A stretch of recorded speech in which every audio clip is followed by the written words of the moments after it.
Ustedes me dicen si se ve. Sí, señorita. Bueno, hoy tengo porque las perdí fue a ustedes. Ay, mi cámara, espero que no falle.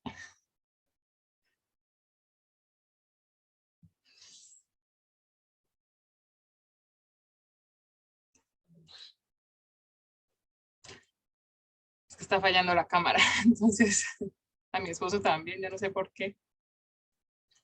Pero bueno. Listo, entonces ahí está Ahod, el juez zurdo. No sé si ustedes leyeron el pedacito desde el 12 hasta el 30 de Jueces capítulo 3.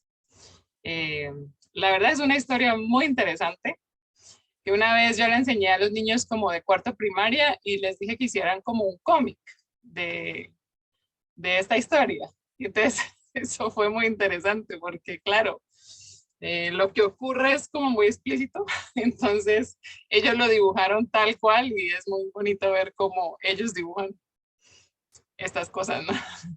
Pero es muy interesante por muchas cosas y pues vamos a ver algunas de ellas. No sé si tienen ahí sus Biblias en Jueces capítulo 3. Vamos a ir viendo algunos versículos. Dice el versículo 12. Bueno, Ahod está por esta zona de aquí de los vados del Jordán. Ahorita lo vamos a ver más detalladamente en el mapa. Bueno, en esta zona más o menos ocurre la historia, en la zona de Moab. Vamos a ver.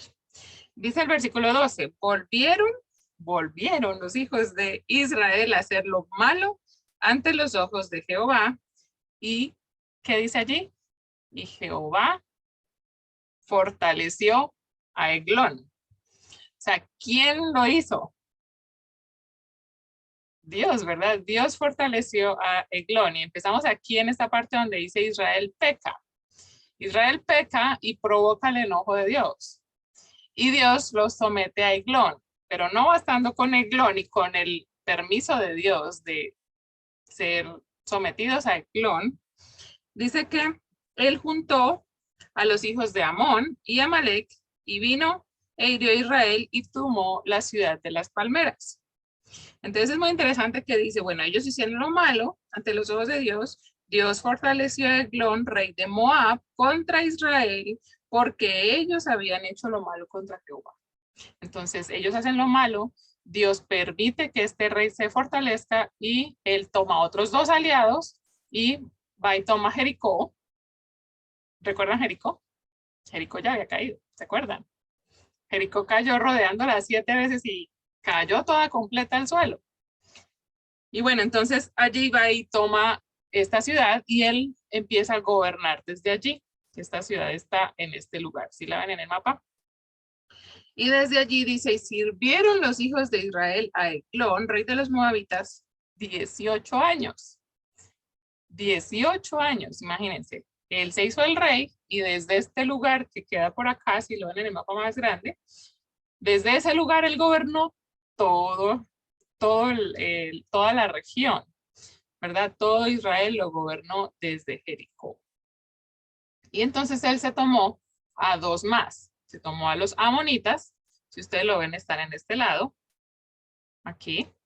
Y están aquí son los amalecitas, perdón. Tomó a los amalecitas y los amonitas. Y entonces con ellos se fortaleció, se sintió muy fuerte este rey y gobernó 18 años. Entonces dice, y clamaron los hijos de Israel a Jehová y Jehová levantó un libertador. Entonces aquí vamos haciendo el círculo. Y Jehová les levantó un libertador a Ahod, hijo de Gera, benjaminita, el cual era zurdo. Y los hijos de Israel enviaron con él un presente a Eglón y bueno, y allí empieza la historia interesante. Ustedes se acuerdan que cuando nace Benjamín, la mamá dice, este es el hijo de mi mano derecha, y Benjamín significa hijo de la mano derecha. Y resulta que Ahod era zurdo. Entonces esto parece como un juego aquí de palabras, pero es justamente esa surdera que hace como que se parezca como débil de la mano derecha, y entonces él no tenía ningún peligro, Ahod, porque era zurdo. Normalmente se empuñan las espadas y las armas de guerra con la derecha, entonces si la derecha no sirve, por decir así, porque realmente el énfasis que se le da a la historia, que la mano derecha no le servía bien, no tenía fuerza, y parece que había algo que se notaba que él no era bueno con la derecha, pero él era muy bueno con la izquierda. Entonces es algo muy, muy interesante, y justamente el ser zurdo es la característica que Dios usa para libertar. Entonces él liberta al pueblo y hay un periodo de paz de 80 años, es el periodo de paz más largo de todo el periodo de los jueces. Entonces es muy, muy interesante. 18 años de opresión, Dios permite que este rey se levante. Este rey era muy gordo y esta era la característica de Eglón, y Dios fortalece a este rey y después le levanta un libertador que nadie esperaba que él fuera, ¿no? Entonces él va con los tributos anuales y todos, dice que todo el pueblo eligió a Ahod para que fuera a llevarle pues un presente. Entonces él va y les lleva un presente, y es interesante que aquí en Jericó, pues él estaba en Jericó, ¿no? Suponemos que en las afueras, pero ellos van hasta Gilgal y hablan de los ídolos de Gilgal, y en algunos comentarios encontré que estas eran las piedras que a ellos habían sacado del río Jordán cuando ellos cruzaron. ¿Se acuerdan que ellos sacaron 12 piedras, las llevaron hasta Gilgal y allí hicieron un monumento para que los hijos se acordaran que Dios había abierto ese río, perdón, desde por acá arriba, de kilómetros arriba, y llevaron hasta aquí las piedras y ahí hicieron el monumento. Entonces es muy interesante porque habla que después de esto, después de haber entregado el presente, Ahod despacha a los suyos, a los que lo acompañaron, y él se va con el rey Eglón hasta Gilgal. Y entonces en Gilgal le dice algo muy interesante. Dice el 19, mas él se volvió desde los ídolos que están en Gilgal y le dijo: rey, una palabra secreta tengo que decirte. Y entonces él le dijo: espérate, calla. Y mandó sacar a todos. Es interesante que en hebreo la palabra palabra y la palabra cosa son iguales. La palabra es davar. Y es muy interesante porque él le dice: tengo una cosa o una palabra, un mensaje para ti, ¿verdad? Y entonces le dice: espérate. Bueno, vamos a dejar ahí en pausa la historia, está muy interesante. Y vamos a ver los enemigos. ¿Quiénes eran los enemigos? Porque aquí hay algo muy interesante que podemos estudiar. ¿Quiénes eran los amalecitas? ¿Se acuerdan de esta foto? ¿Qué ocurrió allí? ¿Quién está en medio? Moisés. ¿Y quiénes están a su lado? Uno era Aarón y el otro era Ur. ¿Se acuerdan? Y el que está abajo dirigiendo la batalla, ¿quién es? Josué. Muy bien, se acuerdan muy bien. Esta fue la guerra contra los amalecitas que atacaron al pueblo de Dios en Refidim. Fue una de las primeras batallas que a ellos les tocó luchar, pelear.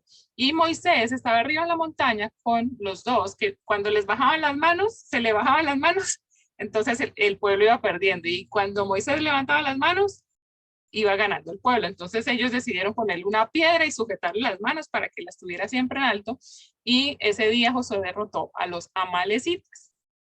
Ellos eran descendientes de Esaú. Allí en Génesis 36 se ve que eran como Amalek era nieto de Esaú, era hijo de una de las esposas. Entonces él era, perdón, Elifaz era el hijo y el nieto era Amalek. Y se ven dos pasajes que ellos descendían de Esaú, pero formaron un pueblo aparte, no el pueblo de Edom, que es el pueblo, digamos, de Esaú directamente. Entonces los amalecitas formaron otro pueblo aparte y ellos se ubicaron en el sur y eran un pueblo como nómada. Entonces estaba como, no tenía como un territorio fijo, sino que estaba como por allí de un lado para otro. Y entonces ellos atacaron al pueblo de Israel en esa ocasión. Pero no solo ahí, sino también en Orma. ¿Se acuerdan cuando los 10 espías fueron a la tierra prometida, volvieron y 10 espías dijeron que no, que esa tierra era muy peligrosa y que allá no se podía entrar, y Josué y Caleb dijeron que sí. Eso fue después. Y entonces allí, otra vez, los amalecitas atacaron junto con los cananeos, atacaron al pueblo. Pero aquellos se sentían muy fuertes y dijeron, vamos a ir. Y Dios les dijo, no vayan a pelear contra ellos. Y ellos necios fueron y pelearon contra ellos. Y pues allí murieron muchos israelitas, tristemente, pero pues era parte del castigo de Dios, ¿no? Ahí en Números 14 está. También, esto es interesante, busquémoslo en Deuteronomio 25. También habla de los amalecitas. Deuteronomio 25, versículos 17 al 19. No sé si alguna lo tiene allí. Vamos a ir un momentico allí.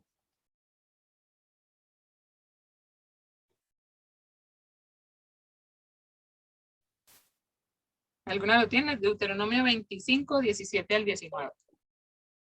No torcerás el derecho del extranjero ni del huérfano, ni tomarás en prenda la ropa No, de la Melvita, viuda. no es. Es Deuteronomio 25. Ah, 25. Sí. Dice, acuérdate de lo que hizo Amalek contigo en el camino cuando salía de Egipto, de cómo te salió al encuentro en el camino y te desbarató la retaguardia de todos los débiles que iban detrás de ti cuando tú estabas cansado y trabajado y no tuvo ningún temor de Dios. Por tanto, cuando Jehová tu Dios te dé descanso de todos tus enemigos alrededor en la tierra que Jehová tu Dios te da por heredad para que la poseas, borrarás la memoria de Amalek de debajo del cielo, no lo olvides. O sea, no te olvides que ellos te atacaron de mala manera por detrás a los más débiles. Entonces no te olvides de borrar la memoria de los amalecitas. Entonces Moisés da una advertencia allí contra ellos y es algo importante. No lo olvides, o sea, no te olvides que ellos te atacaron, por favor, borra su memoria, ¿no? Y ellos también atacaron a los israelitas en Jueces 3, que es el que estamos viendo, y en Jueces 6, con Gedeón. Ellos también atacaron al pueblo de Dios. O sea que no los exterminaron como les había dicho Moisés. Entonces los dejaron allí y ellos los atacaron en 2 ocasiones en el libro de los Jueces. Pero no solo allí. Atacan a Saúl y él perdona la vida del rey Agag. En 1 Samuel 15 está esto. Y en 1 Samuel 30 atacan a David. Y ninguno de ellos dos los exterminó. ¿Por qué? Porque Amán era descendiente de Agag y allí en Esther, 100 años después del cautiverio, seguían existiendo descendientes de los amalecitas que seguían molestando al pueblo de Dios. Y es interesante ver hasta allí, hasta dónde llegó la consecuencia de no obedecer el hecho de lo que Dios les mandó. O sea, ellos atacaron y dijeron, mire, destruyanlos por completo, borren su memoria. Y ellos no lo hicieron. Y mira que por perdonarle la vida a un rey, ¿qué pasó más adelante? Miren Amán, ¿quién era? ¿Qué quiso hacer Amán? Destruir a todos los judíos, y no solo los que se habían quedado en Babilonia, sino también los que sí habían regresado, porque ellos eran provincia de los de Babilonia. Entonces, realmente allí, hasta Esther, o sea, todo el Antiguo Testamento, tenemos consecuencia de no haber exterminado por completo a los amalecitas. Y si allí en Jueces está, es porque cuando ellos tuvieron descanso, y Moisés les dijo, cuando ya acaben las guerras, borren la memoria de los amalecitas, y no lo hicieron. Y aparecen otra vez en Jueces, 2 veces, y luego en 1 Samuel, y luego más. Entonces, así, esto nos hace pensar en nuestros enemigos, ¿verdad? En cosas que debemos eliminar de nuestra vida y que a veces no eliminamos de nuestra vida porque un poquitico no pasa nada, ¿no? Porque allí pues, le perdonamos la vida al rey, ya, no pasa nada. Le perdonamos la vida, mira, ellos total son nómadas, ellos ni siquiera tierra tienen, entonces pues no pasa nada, ¿no? Supuestamente. Pero ¿qué pasa cuando no obedecemos al Señor y vamos dejando cositas allí que se queden ahí un poquitico, mentiritas? Como decía mi abuela, dice, es increíble que a veces se enseña desde pequeños que una mentira pequeña no pasa nada. Y una mentira pequeña puede hacer mucho daño pues a la iglesia, a los demás, a los vecinos, a la familia y a todos. Y esas mentiritas que uno dice, ay, pero es una mentira, ¿no? Entonces hay cositas que pueden ser muy perjudiciales a lo largo de nuestra vida o a lo largo de la historia, pueden ser muy perjudiciales por no obedecer al Señor. Y el Señor había dado una orden clara, una orden específica de los amalecitas específicamente, ¿no? Y no la hicieron. Pero no solo los amalecitas eran los enemigos, también los amonitas. Los amonitas, como vimos en el mapa, ahí les muestro el mapa, estaban aquí. Si lo ven aquí donde dice Amón, ahí está ahí están, tranquilos que yo por eso puse amonitas acá abajo, porque me enredo con esos nombres, y están los amorreos, y hay muchos nombres parecidos, pero bueno, los amonitas son los que están aquí al lado de Gad, ¿sí? Entonces los amonitas eran descendientes de Lot. ¿Se acuerdan cuando Lot estuvo con sus hijas? Porque ellos se fueron por allá a la montaña huyendo de Sodoma y Gomorra cuando fue destruido, ¿se acuerdan? Dios destruyó Sodoma y Gomorra, entonces salieron los cuatro, ¿no? Lot, su esposa y sus dos hijas, y por allá en el camino, pues la esposa miró para atrás y se quedó convertida en la estatua de sal, y también las dos hijas dijeron, no, pues aquí no hay esperanza, estamos en una cueva por ahí guardados y mejor estamos con el papá, pues para levantarle descendencia, porque pues no hay ninguna otra esperanza, eso dijeron. Hicieron las cosas mal y entonces aquí empezó uno de los grandes enemigos del pueblo de Dios, que fueron los amonitas. Y los otros fueron los moabitas, que son los que vamos a ver ahorita. Entonces los amonitas y los moabitas fueron hijos de Lot, pues sí, hijos de Lot con sus hijas, de ese incesto. Y entonces, bueno, Dios los castigó por no ayudar al pueblo. También las 2 tribus y media del otro lado del Jordán quedaron muy cerca, pero Dios les dio tierra a los amonitas. Esto lo dice en Deuteronomio 2. Es interesante que les dice, yo no les voy a dar la tierra de los amonitas porque yo se las di a los amonitas. Y allí es una de las cosas que uno ve de la gracia de Dios, porque ellos pues no merecían, digamos, esas tierras. Pero Dios les dio una porción a ellos. Pero era un pueblo pagano, entonces estaba dentro de la tierra que finalmente Dios le iba a dar al pueblo de Israel, y ellos tenían pues que ir creciendo e ir expulsando esto, y Dios de todas maneras no iba a perdonar ese pecado, ¿verdad? De adorar a dioses como lo que vemos allí. Ahí vemos el dios Moloch, que es uno de los dioses.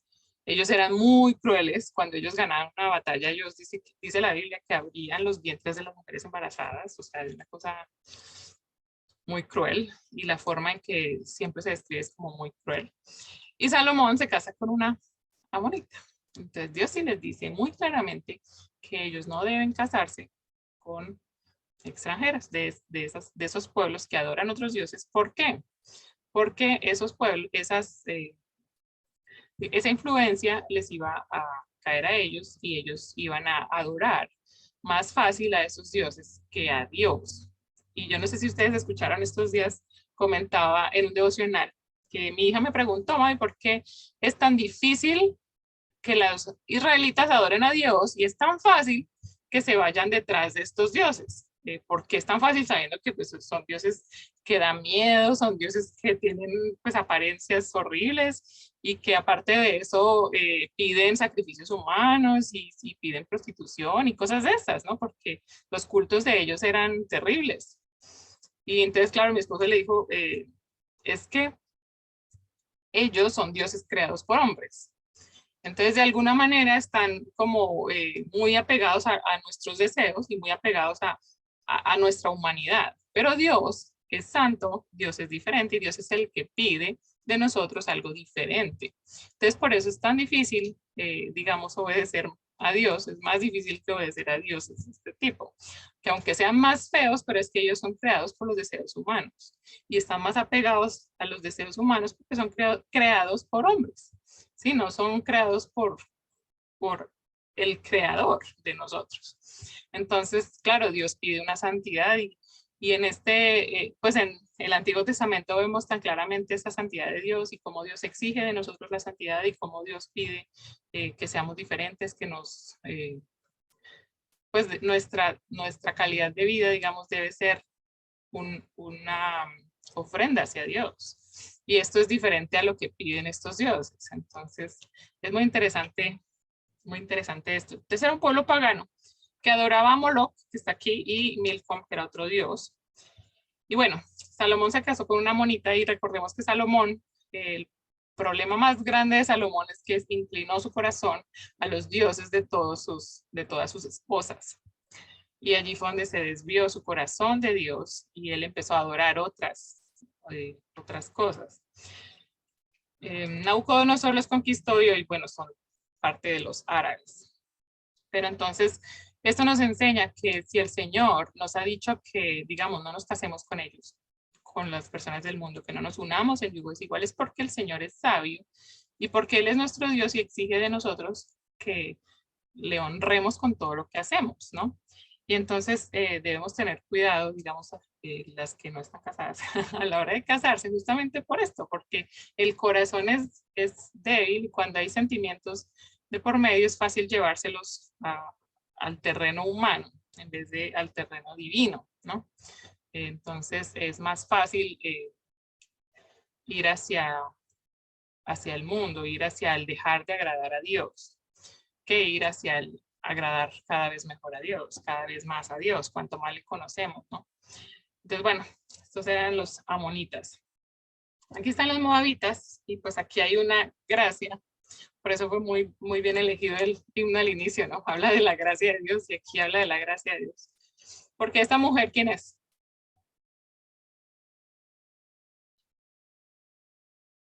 Ruth. Ruth, muy bien. Ruth, la moabita.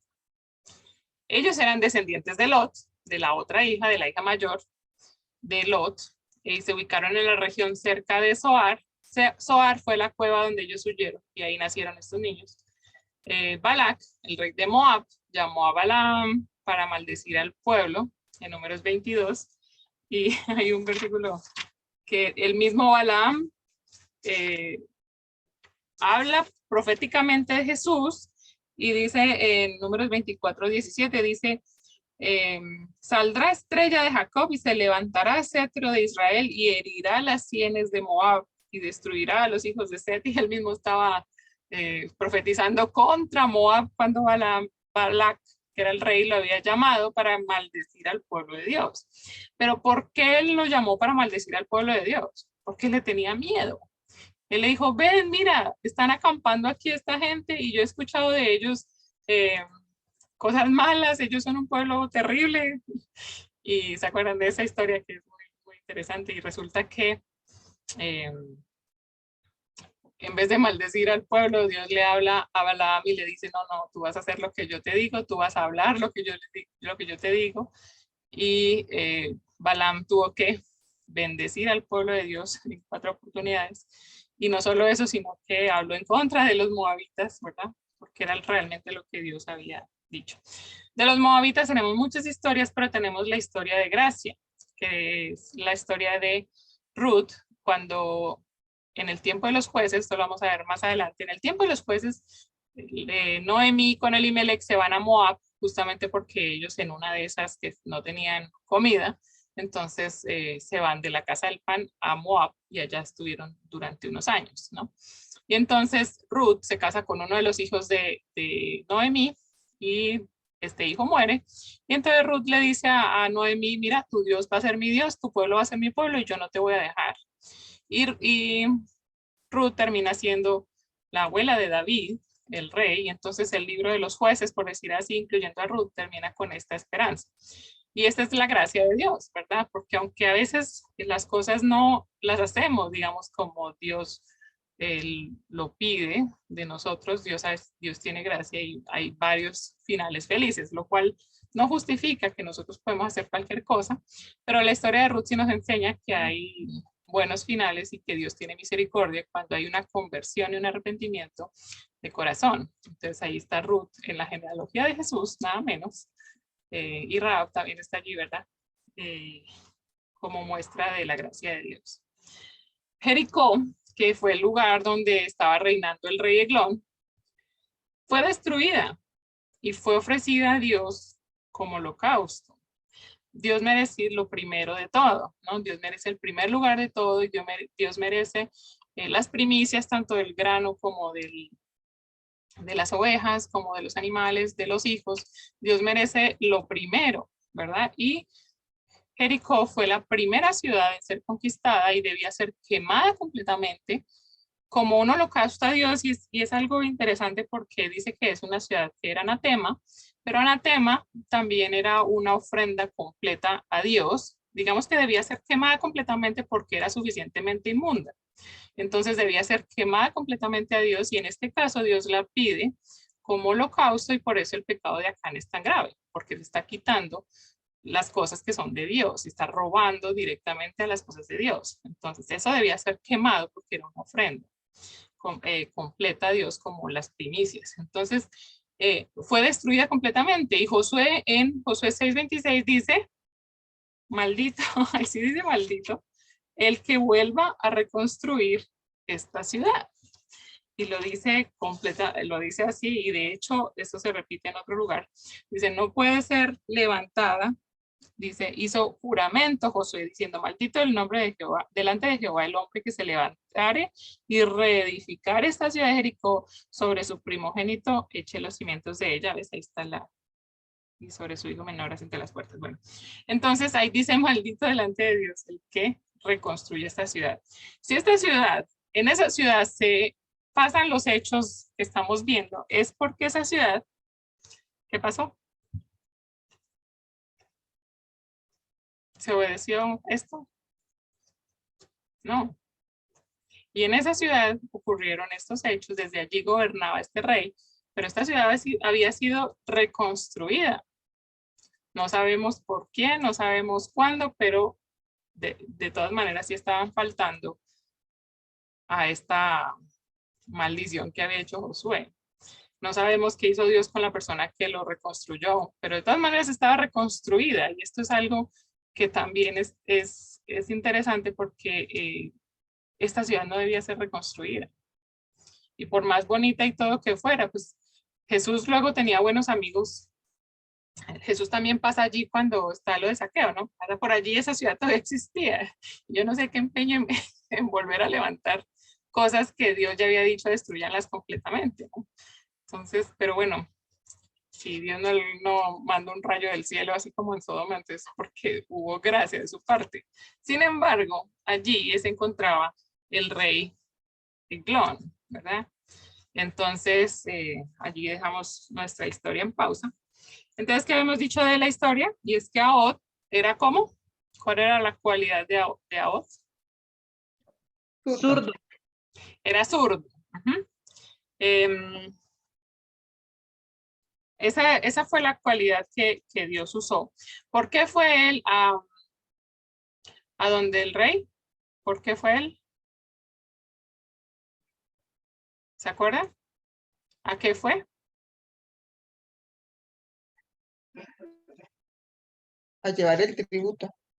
A llevarle tributo. Entonces después fueron allá a Gilgal y le dijo, tengo un mensaje o tengo una cosa para ti. Y entonces allí seguimos en el versículo 20, y se le acercó a Ahod y estando él sentado solo en su sala de verano, Ahod le dijo, tengo palabra de Dios para ti. Entonces él se levantó de la silla. Y entonces él ya había mandado salir a todos sus guardias, a todo, y quedaron allí solitos ellos dos. Como Ahod era zurdo, entonces su mano derecha no estaba, digamos, fuerte, y esto de alguna manera tenía que verse. Él lo habrán revisado por el lado izquierdo, ¿no? Para sacar con la derecha, pero no le encontraron nada. Ahod había hecho su puñal y lo había guardado en el lado derecho para sacarlo con la izquierda. Entonces allí estaban los dos solitos, y dice, tengo palabra de Dios para ti. Entonces se levantó de la silla y se alargó a Ahod su mano izquierda, tomó el puñal de su lado derecho y se lo metió por el vientre a este hombre gordo y pesado. De tal manera que la empuñadura entró también después de la hoja, y la gordura cubrió la hoja. Porque no sacó el puñal de su vientre y salió el estiércol. Y esto olía feo, pero esto fue una de las cosas que Dios usó también, miren. Y salió al corredor y cerró tras sí la puerta y las aseguró con el cerrojo. Cuando él hubo salido, vinieron los siervos, que estaban viendo las puertas cerradas, dijeron, "Sí, sin duda él cubre sus pies en la sala de verano". Cubrir los pies es una forma de decir que están en el baño. Entonces no era raro que oliera feo, ¿sí o no? Y como allí salió esto y como supuestamente él estaba en el baño, pues entonces no era raro, entonces lo dejaron allí tranquilo, ¿no? No se dieron cuenta que él había muerto. Entonces cuando Ahod salió, cerró las puertas, se fue por allá, los siervos no le hicieron caso porque pues estaba olorosa la cosa, y entonces él salió y llegó por acá abajo a los vados del Jordán, en esta zona de aquí donde dice Moab, a esa zona, y tocó una trompeta, tocó el cuerno en el monte de Efraín, y los hijos de Israel descendieron con él del monte, de estos montes de por acá, y iba delante de ellos. Y entonces les dijo, síganme, porque Jehová ha entregado a vuestros enemigos los moabitas en nuestras manos. Y descendieron con él, ahí donde está la flecha, bajaron todo esto para acá y llegaron a los vados del Jordán. Y allí no dejaron pasar a ninguno. Y en aquel tiempo mataron de los moabitas como 10,000 hombres, todos valientes y todos hombres de guerra, y no escapó ninguno. Y así fue como Ahod libertó a Israel. Pero es interesante porque él era un mensajero diferente, o sea, le tenían cierta confianza para dejarlo estar a solas con el rey, ¿verdad? Él tenía que verse de él. Aparte de eso, era un mensaje muy especial, era un mensaje diferente, nada común. ¿Qué más era? La misión de Ahod también era muy inesperada, ¿no? Porque él fue a entregarle una cosa y resultó matándolo. Pero él había preparado su daga, él la había preparado y la llevaba bien escondida en el lugar que debía esconderla. Y él fue y hizo lo que debía hacer. Si él iba preparado, esto me hacía pensar, pues, él no solo había sido elegido para llevarles el tributo, sino que él dijo, ya estamos cansados de esto. Dios sí levantó el libertador, pero no lo hizo públicamente, porque esto era parte de la misión de Ahod, ¿verdad? El hacerlo como, digamos, a escondidas de alguna manera. O sea, Dios sí está con él, pero no se dice como en Otoniel que lo llenó del Espíritu. Tampoco se dice que lo hizo públicamente. Pero Ahod sí tenía una misión y él sabía muy bien cuál era. Y él supo aprovechar la oportunidad con lo que él tenía. ¿Y qué era lo que tenía o lo que no tenía? Era fuerza en su mano derecha. Entonces eso era algo que él no tenía y que sí tenía fuerza en la izquierda. Eso era lo que él tenía, nada más. Y un poco de astucia, ¿no? Porque para hablar con el rey así tenía que tener astucia. Y entonces, ¿qué hace él? Cumple la misión de que Dios le había dado, porque sí lo dice en el versículo 15, dice, clamaron los hijos de Israel a Jehová y Jehová les levantó un libertador a Ahod. Entonces Dios sí levantó a este libertador. Entonces fue Dios el que movió todas estas cosas para que ocurrieran. Y eso nos recuerda un pasaje en 1 Corintios 1. Vamos a buscarlo. 1 Corintios 1.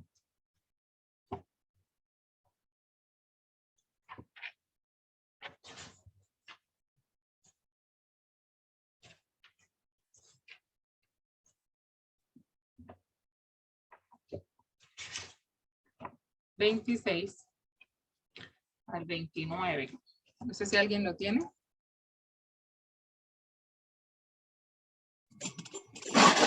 Dice, pues mirad, hermano. Sí, hermana. Bien puede, hermanita. Desde el 25. Porque lo insensato de Dios es más sabio que los hombres, y lo débil de Dios es más fuerte que los hombres. Pues mirad, hermanos, vuestra vocación, que no sois muchos sabios según la carne, ni muchos poderosos, ni muchos nobles, sino que lo necio del mundo escogió Dios para avergonzar a los sabios, y lo débil del mundo escogió Dios para avergonzar a lo fuerte. Y lo vil del mundo y lo menospreciado escogió Dios, y lo que no es, para deshacer lo que es, a fin de que nadie se jacte en su presencia. Entonces, Ahod parecía débil, ¿verdad? Ahora parecía que su mano derecha, que es la fuerte, la diestra, la que no servía.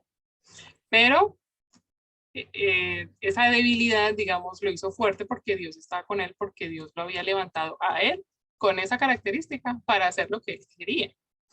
Y nosotros a veces nos sentimos así, ¿no? Nos sentimos, ay, no, pero esto no va a usar Dios para hacer algo para él.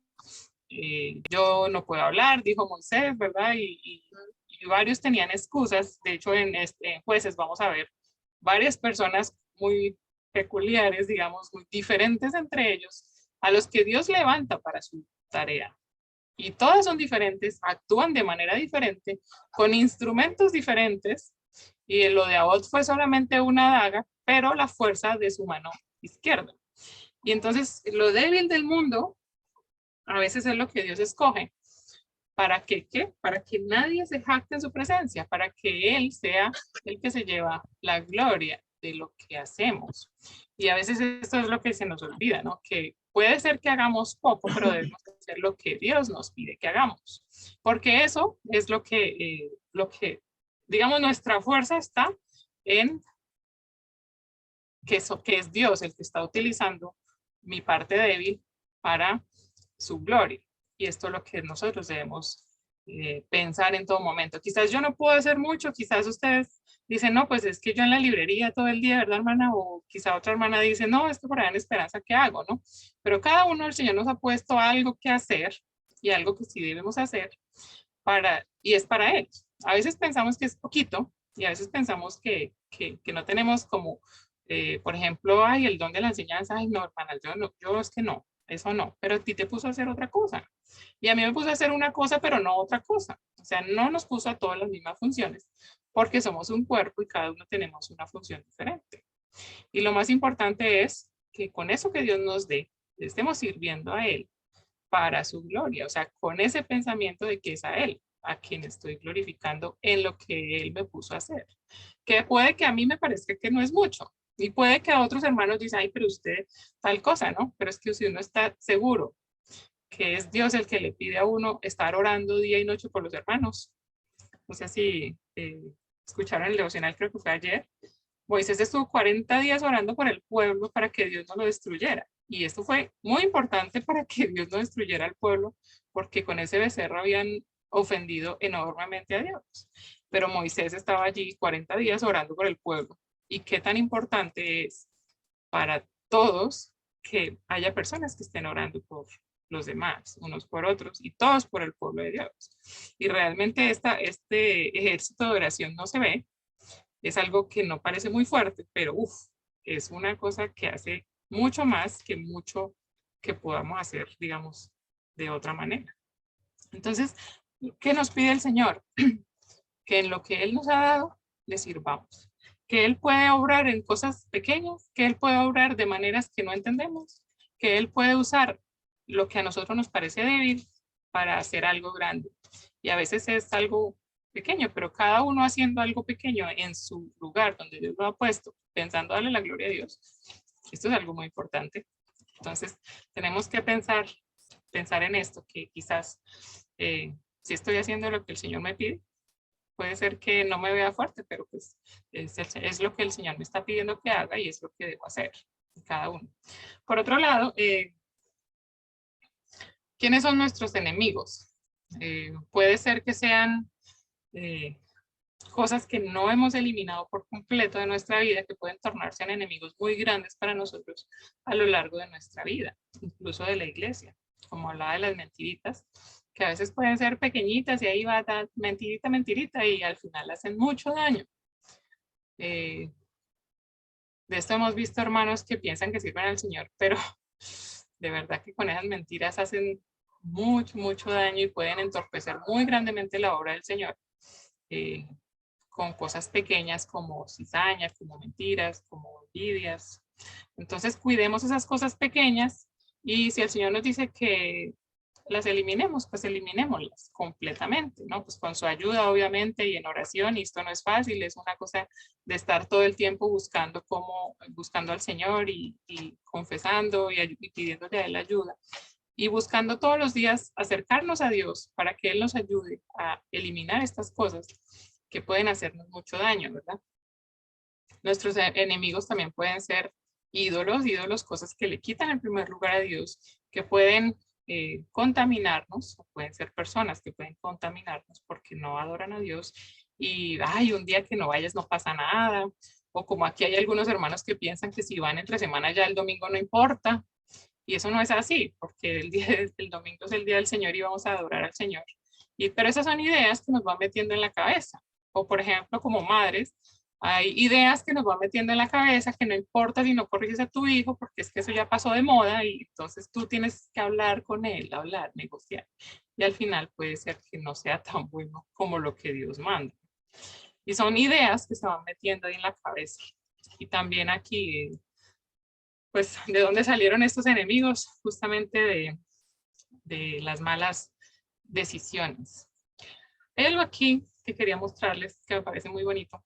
Y es justamente aquí en la creación, Dios crea al hombre para tener una relación con él. Y entonces crea el jardín del Edén y él se relaciona con el hombre de una manera cercana todo el tiempo. Dios busca estar en relación con él. Esto lo vemos cuando ellos pecan, Dios se pasea por el huerto como siempre y lo llama. Entonces esta era la relación que ellos tenían. Después, Dios pide y manda hacer el tabernáculo y lo hace como él quiere, es un diseño que Dios dio para habitar en medio del pueblo de Dios. Dios se acerca al pueblo. Entonces este es el tabernáculo, que es esta carpa que se movía a medida que ellos se desplazaban por el desierto, y cuando llegaron también cuando Josué conquista, ellos hacen una pausa para poner el tabernáculo, para poner un lugar donde Dios hablaba con ellos y ellos debían ir a este lugar. Aquí está el templo de Salomón, aquí abajo, la primera aquí está el templo de Salomón, y la gloria del Señor también llenó este templo, y también era el deseo de David y de Salomón, de cualquier persona que orara hacia el templo, por más lejos que se encontrara, podía encontrar en el Señor misericordia, encontrar en el Señor el perdón. Y entonces después el Señor ya no dijo, ya no construyamos más templos, porque Él se retira, y en el templo que reconstruyen con Esdras y Nehemías, el Señor nunca habita allí. Pero sí viene en Jesús, a través de Jesús. Emmanuel es Dios con nosotros. Entonces Jesús es la forma, Él viene a vivir entre nosotros para tener una relación cercana a nosotros. Y esto es algo muy, muy especial. Y ahora el templo del Señor es nuestro corazón. Si nosotros hemos pedido al Señor que perdone nuestros pecados, somos templo del Espíritu Santo, somos templo de Dios, porque el Espíritu Santo es Dios. Y entonces, en el Edén, la presencia del Señor, ¿dónde estaba? En el huerto. En el tabernáculo, ¿dónde estaba la presencia del Señor? En el tabernáculo. En el lugar santísimo. Ahí dice, cuando lo construyen, dice, aquí te voy a hablar. Y le dice a Moisés, vas a construir este recinto en el lugar santísimo y aquí te voy a hablar. En el templo también, en el lugar santísimo, pero en Jesús ya era Él mismo el que venía. O sea, Él vino como Dios, se hizo hombre como nosotros, como sus criaturas, para estar cerca de nosotros. Y ahora vive, ¿dónde está la presencia del Señor ahora? Está en el corazón de todos los creyentes. A veces nosotros decimos que vamos a la presencia del Señor en una reunión, pero no, porque el templo del Señor ahora somos justamente nosotros, en los que el Señor vive.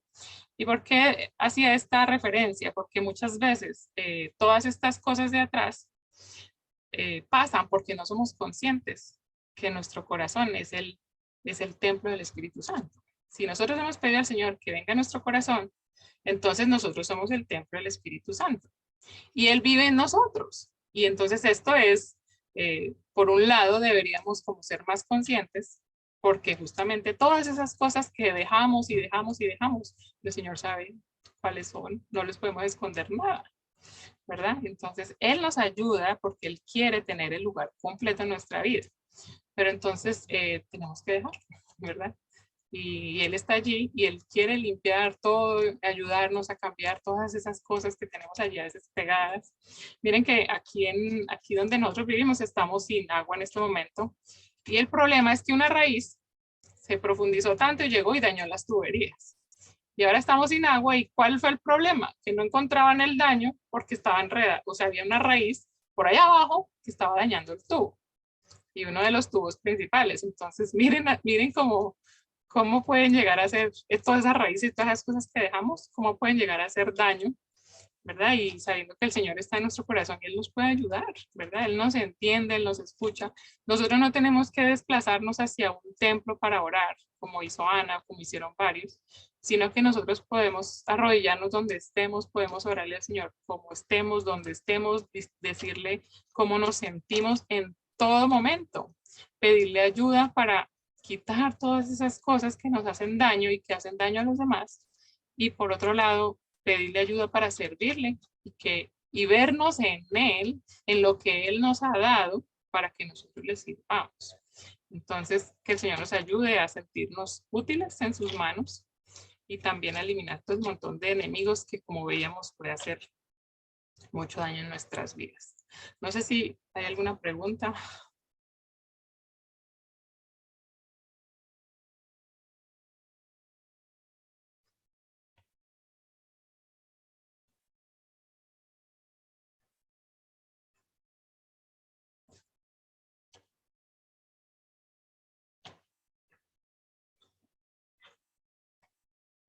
Como dice mi esposo, o no quedó nada claro o quedó todo claro. Yo creo que quedó todo claro. El Señor nos ayude. No sé si alguna hermana quiere orar.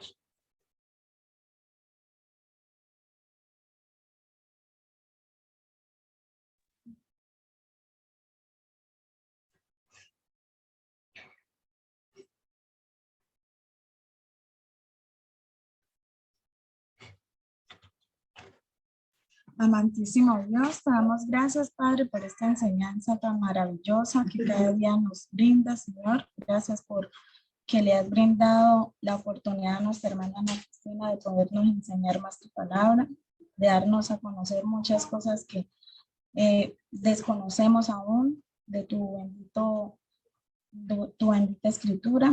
Gracias, Señor, por estar aquí reunidas, así sea por medio de unas pantallas, Señor. Gracias por tu bendito amor.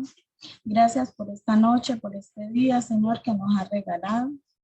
Gracias, amantísimo Dios, por todo lo que nos das, Padre. En esta hora te brindamos, Señor, la honra y la gloria a ti, Padre, para que seas tú brindándonos ese amor y esa bendición que necesitamos como madres, como hijas, como familiares que somos, Señor. Y gracias, Señor, por darnos la oportunidad de aprender cada día de tu presencia, Señor. En el nombre de tu Hijo, nuestro Señor Jesucristo. Amén. Amén. Amén. Amén. Amén.